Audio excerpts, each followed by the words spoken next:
Students, आज हम पढ़ेंगे अनंत विस्तार की आवेशित परत के कारण विद्युत क्षेत्र। हमने इससे पहले किया था अनंत लंबाई के तार के कारण विद्युत क्षेत्र। वहां पे तार था और अनंत लंबाई का था।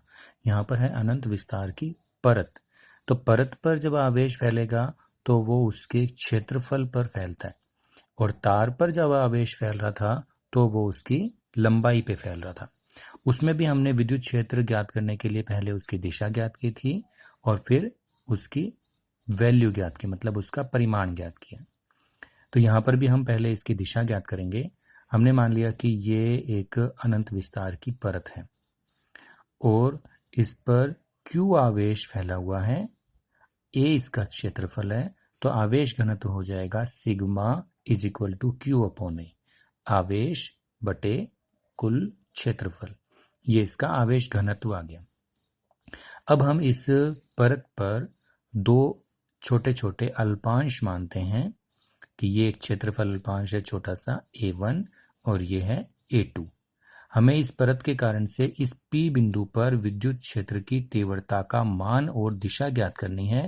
पहले हम इसकी दिशा ज्ञात कर रहे हैं, तो इसके लिए हमने इस अल्पांश के कारण विद्युत क्षेत्र की तीव्रता दिखा दी।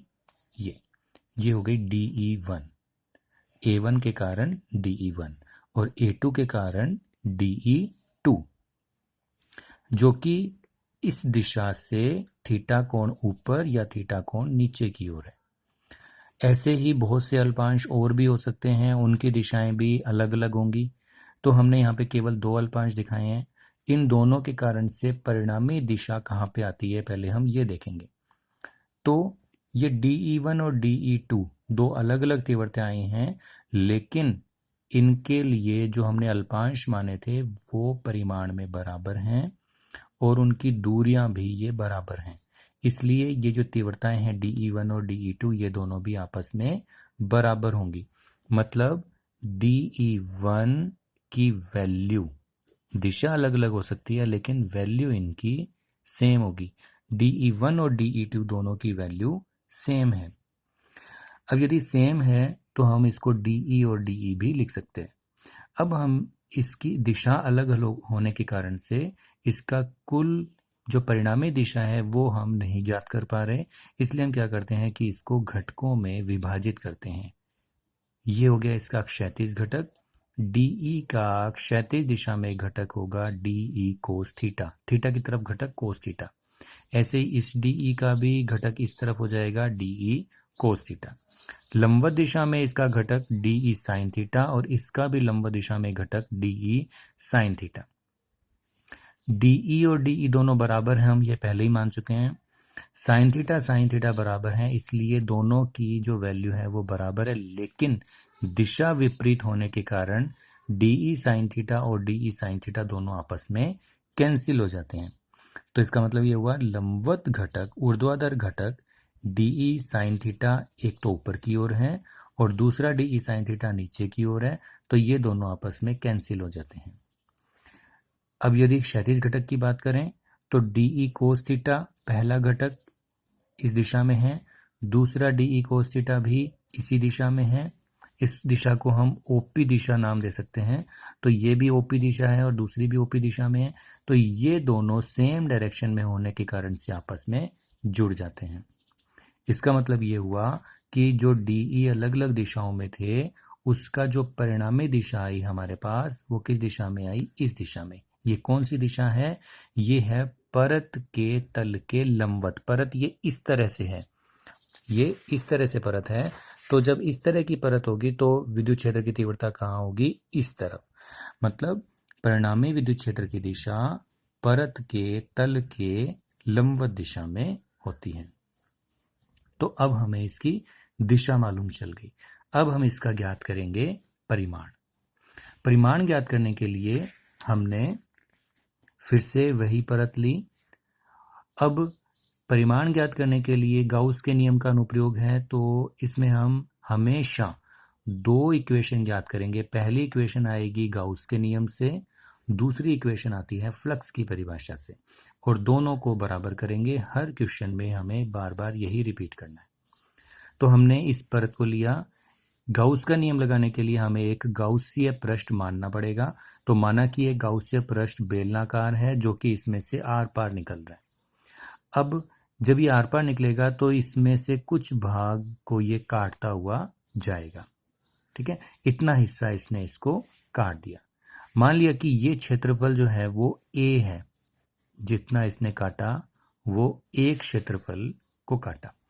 और हम ये भी पहले बता चुके हैं कि इसका आवेश घनत्व कितना था, sigma. Sigma is equal to Q upon A था। इससे हमारे पास क्यू की वैल्यू कितनी आ जाएगी, सिग्मा इंटू ए। ये हमारे पास क्यू की वैल्यू आ गई। अब हमने गाउस का नियम लगाएंगे इस पे। गाउस का नियम क्या कहता है कि किसी गाउसीय पृष्ठ के अंदर परिबद्ध कुल आवेश का मान यदि हम ज्ञात कर लें और उसमें एप्सिलॉन 0 का भाग कर दें तो वो फ्लक्स के मान के बराबर होता है। तो हमें फ्लक्स का मान ज्ञात करना है, तो हमें इस गाउसीय पृष्ठ के अंदर कुल कितना आवेश है वो ज्ञात करना पड़ेगा। तो इसके अंदर कुल कितना आवेश है, ये वाला आवेश इसके अंदर परिबद्ध हो गया है, चारों तरफ से इसकी तरफ अंदर घिर गया है। तो हमें इस सिग्मा क्यू का मान ज्ञात करना है। तो ये सिग्मा क्यू कितना होगा, अभी अभी हमने देखा कि इसका मान होगा सिग्मा इंटू ए। तो सिग्मा इंटू ए अपॉन एप्सिलॉन 0 मान आ गया किसका, फाई का। इसको हम समीकरण नंबर 1 दे देते हैं। ये होगा गाउस के नियम से।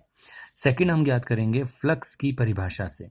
तो फ्लक्स की परिभाषा क्या कहती है, phi is equal to E dot D A. यदि बंद पृष्ठ है तो उसके लिए ये निशान लगा देते हैं।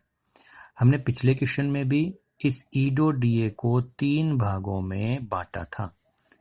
क्या थे वो 3 भाग, ई डॉट डी ए फर्स्ट भाग के लिए, ई डॉट डी ए सेकेंड भाग के लिए और ई डॉट डी ए थर्ड के लिए। फर्स्ट सेकेंड थर्ड कौन कौन से हैं, हम कोई भी मान सकते हैं। जैसे इसको हमने फर्स्ट मान लिया, इसको हमने सेकंड मान लिया और ये हमारा हो गया मान लिया थर्ड।